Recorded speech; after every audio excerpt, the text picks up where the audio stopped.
अस्सलाम वालेकुम। Stirling learning में खुशामदीद। आज के इस लेक्चर में हम फिज़िक्स सेकेंड ईयर की बात करेंगे। लास्ट लेक्चर में लेक्चर नंबर 12 में हमने पहले 4 न्यूमेरिकल इसके कर लिए थे।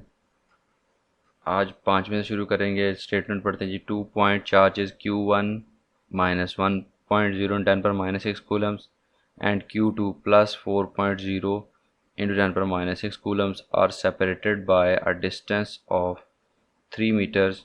Find the and justify the zero field location. 2 point charges हैं और वो एक दूसरे से 3 मीटर सेपरेटेड है। यहाँ बस थोड़ी सी फिगर बना लेते हैं इनकी।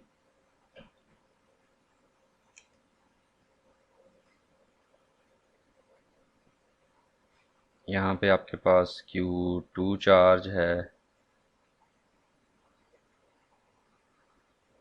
और ये आपके पास Q1 चार्ज है। Q1 की वैल्यू नेगेटिव में है, -1.0 इंटू 10 पर -6 कूलम्स, और इसकी वैल्यू 4.0 इंटू 10 पर -6 कूलम्स। ठीक है, और उनके दरमियान डिफरेंस कितना है? Are separated by a distance of 3 meters. Find the and justify. तो ये जो डिस्टेंस है ये 3 मीटर्स है। तो हमने बताना है कि इनके दरमियान में इस तरफ या इस तरफ कहाँ पे जाके फील्ड लोकेशन जो है वो ज़ीरो हो जाती है।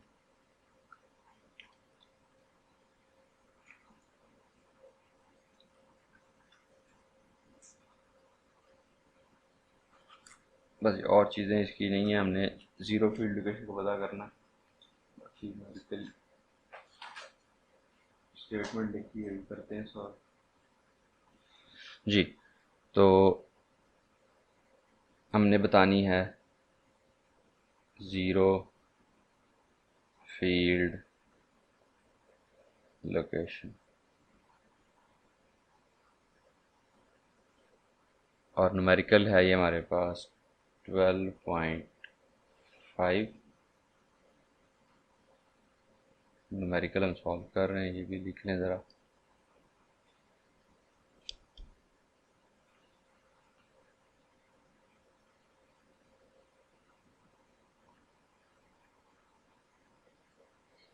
ठीक है, ज़ीरो फील्ड लोकेशन पता करनी है। ये आपके पास वैल्यूज़ हैं, ये पॉजिटिव में चार्ज है, नेगेटिव। पॉजिटिव में आपको पता है आपकी इलेक्ट्रिक फील्ड जो है वो टुवर्ड्स दिस डायरेक्शन होती है, और नेगेटिव में टुवर्ड्स दी इनर साइड होती है।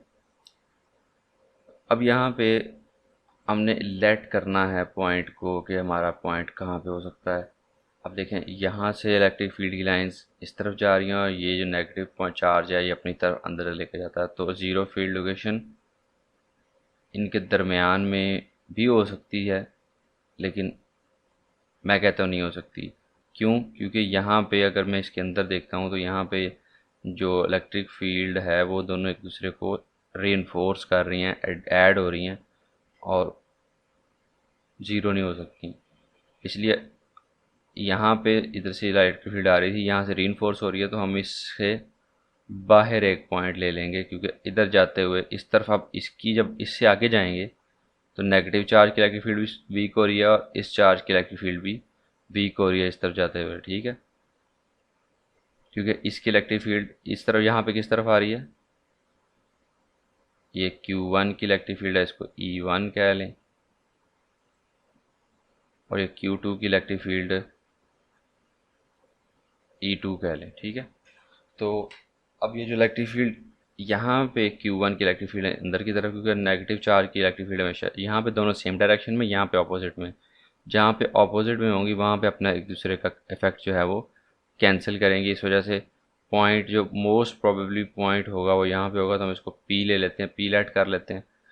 अब यहाँ पे जो वैल्यूज़ है हमारे पास, यहाँ पे Q1 Q2 की वैल्यू लिखी हुई है, इसको साइड पे दोबारा से लिख लेते हैं, जो कि हमने अभी इस्तेमाल करनी है उसके अंदर, फार्मूलों के अंदर।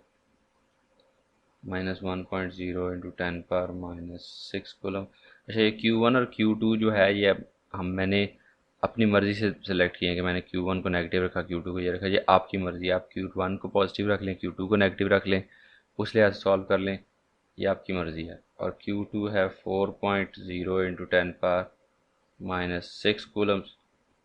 ठीक है, तो इनके दरमियान जो डिस्टेंस है वो कितना है, 3 मीटर का। तो Q1 Q2 ये डिस्टेंस का फॉर लाइन होती है, ये लगा लें तो क्या होगी 3.0 मीटर्स। तो Q1 और Q2 के दरमियान 3.0 मीटर्स है। हमने फिगर में लेट कर लिया था पॉइंट P, यहाँ पे हमने ये डिस्टेंस फाइंड करना है, इसको मैंने x कह दिया। ठीक है, तो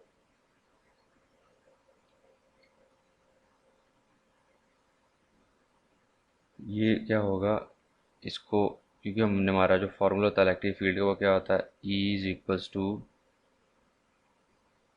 के या 1/4πε0। यहाँ पे इसकी के की 9 × 10⁻⁹ वैल्यू इस्तेमाल हो, क्योंकि ये वो क्या से कहते हैं वैक्यूम है, ये कोई वो नहीं है, कोई मटेरियल नहीं है जिसके लिए मुझे एप्सिलॉन आर इस्तेमाल करना पड़ेगा। एप्सिलॉन नॉट की वैल्यू भी इस्तेमाल होगी। तो E is equals to Q1/R square.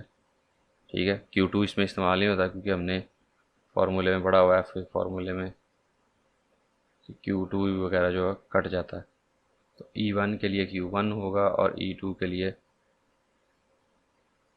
K Q2/R square. तो यहाँ पे इस x को मैं कह देता हूँ R1 क्योंकि Q1 से इसका डिस्टेंस है। और अगर ये x है तो दरमियान में 3 मीटर है, तो Q2 से जो डिस्टेंस कितना होगा 3 + x। तो R2 आपके पास हो जाएगा 3.0 + x। अब ये जो वैल्यूज़ हैं इन फार्मूलों के अंदर पुट करेंगे। कंडीशन क्या है कि इस पॉइंट पे E1 और E2 दूसरे दोनों बराबर हो जाएंगी। जब बराबर होंगे तो ऑपोजिट डायरेक्शन में होंगे तो एक दूसरे को कैंसिल आउट कर देंगी और हमारे पास जो वैल्यू है वो E की यहाँ पे इलेक्ट्रिक फील्ड 0 आ जाए। तो कंडीशन क्या है, E1 equals to E2।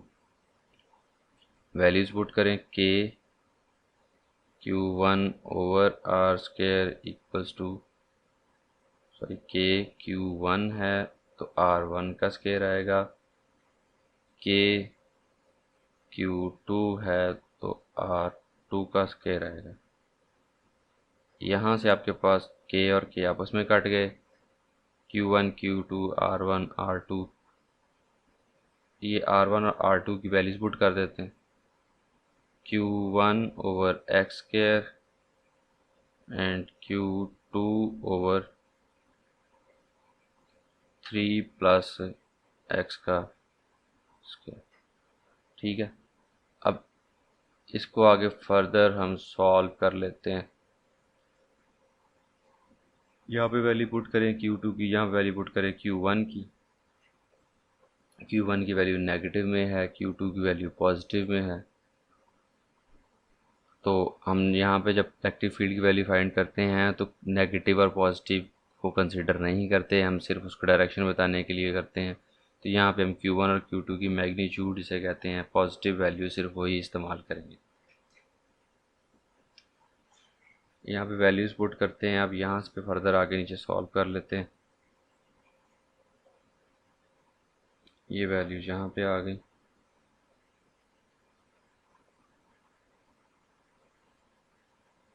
Q1 की वैल्यू है 1 × 10⁻⁶/x के वैल्यू क्या है फाइंड करनी है, वैल्यू बताई नहीं हुई। 4 × 10⁻⁶/3 + x का स्क्वायर। 10⁻⁶ दोनों ऊपर हैं तो ये आपस में ख़त्म कर देंगे, इनको कटिंग हो जाएगी क्योंकि ये 10⁻⁶ इधर आएगा, 10⁻⁶ आपस में कट जाएंगे। तो मैं इसको यहीं पे काट देता हूँ। अब यहाँ पे बाकी जो वैल्यूज़ बचती हैं उनको क्रॉस मल्टीप्लिकेशन कर देंगे। तो 4x स्क्वायर और 3 + x का होल स्क्वायर हो जाएगा। यहाँ पे फार्मूला खोल दें, पहली का स्क्वायर जमा दूसरी का स्क्वायर जमा 2, पहली जमा दूसरी, पहली इंटू दूसरी, तो जो 6x हो जाएगा इक्वल्स टू 4x का स्क्वायर।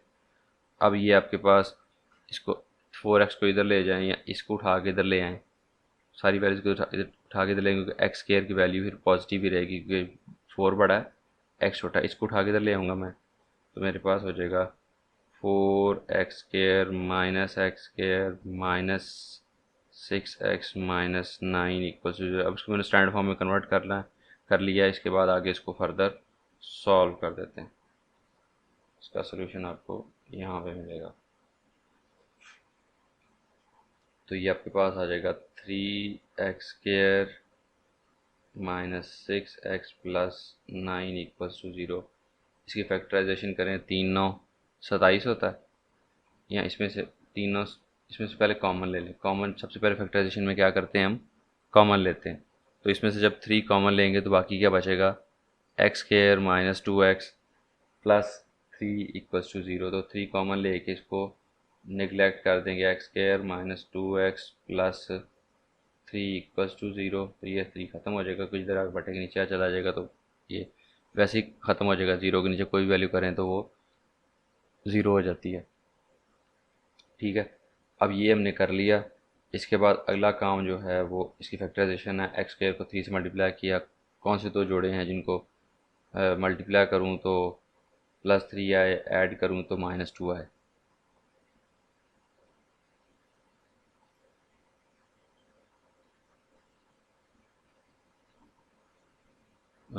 यहाँ पे ये -9 है, +9 नहीं है, ये minus.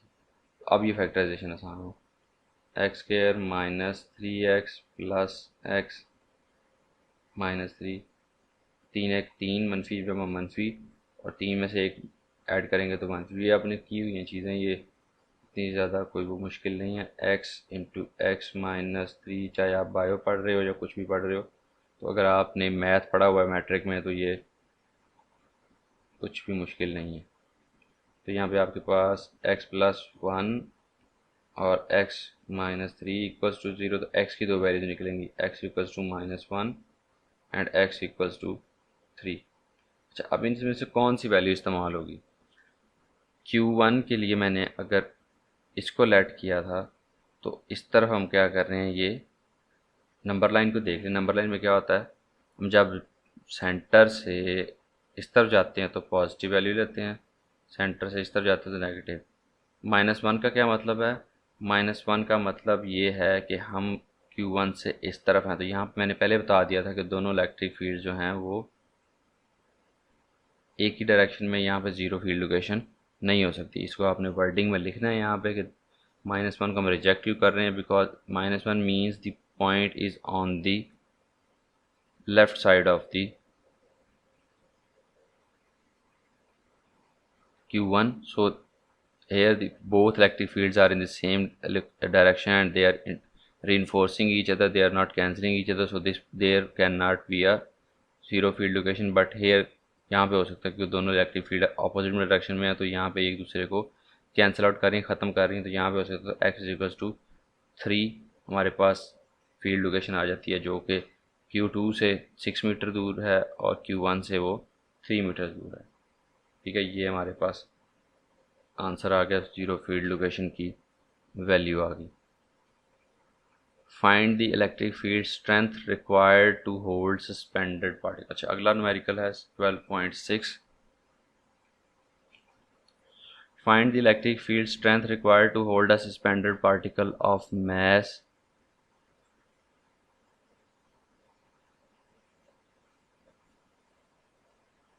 1.0 × 10⁻⁶ kg and charge 1.0 microcoulomb between two plates 10 centimetre apart। हमने E फाइंड करनी है। 12.6 है। ठीक है, सस्पेंडेड चार्ज को रोकने के लिए, तो जब चार्ज रुकेगा तो FE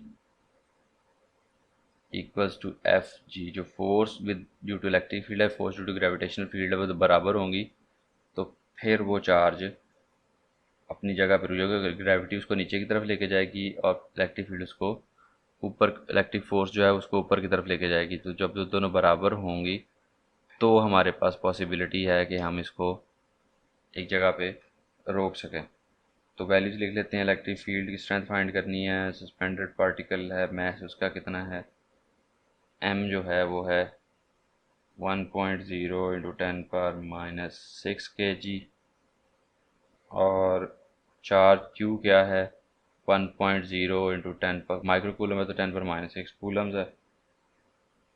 बिटवीन टू प्लेट्स है तो उनके दरमियान जो डिस्टेंस है, सेपरेशन है, वो कितनी है 10 सेंटीमीटर, विच मीन्स 0.1 मीटर्स। ये हमारे पास वैल्यूज़ हैं। इन वैल्यूज़ को इस्तेमाल करके हमने इसको सॉल्व करना है। 0.1 metre,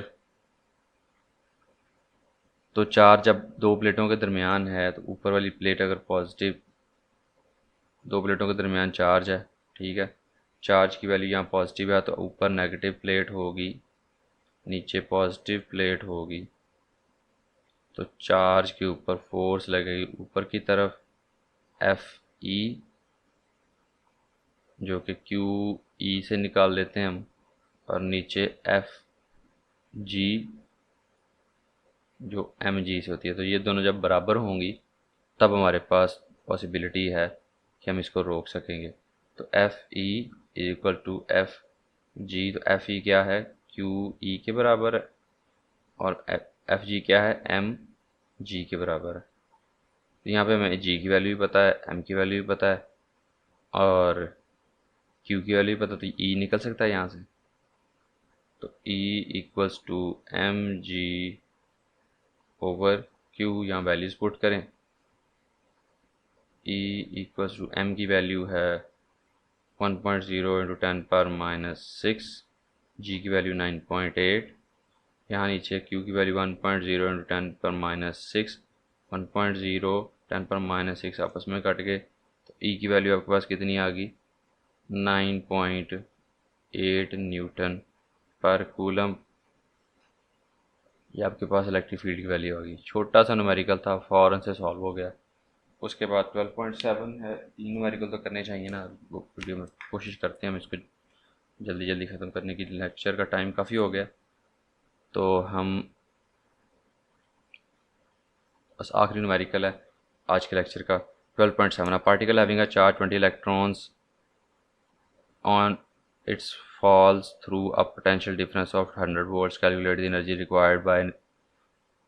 acquired by it in electron volt। EV में इसकी वैल्यू बतानी है कितनी इसने एनर्जी जो है वो गेन कर ली है। अब यहाँ पे उसने हमें इलेक्ट्रॉन की एनर्जी नहीं बताई हुई, हमें उसने कहा जी 20 इलेक्ट्रॉन के अंदर उसकी एनर्जी है। तो हमें इस चीज़ के बारे में, इलेक्ट्रॉन की जो ऊपर चार्ज होता है वो पता होना चाहिए, वो कितना होता है 1.6 इंटू 10⁻⁻19, ये एक इलेक्ट्रॉन के ऊपर जो चार्ज होता है। तो उसने क्या, नंबर ऑफ़ इलेक्ट्रॉन्स कितने होंगे हमारे पास 20 हैं, एक इलेक्ट्रॉन के ऊपर चार्ज जो होता है 1.6 इंटू 10⁻⁻19 कूलम है। और तो फिर टोटल चार्ज कितना हो जाएगा, Q is equal to N E, तो 20 को इससे मल्टीप्लाई कर देंगे, 20 इंटू 1.6 इंटू 10⁻⁻19, ये हो जाएगा आपके पास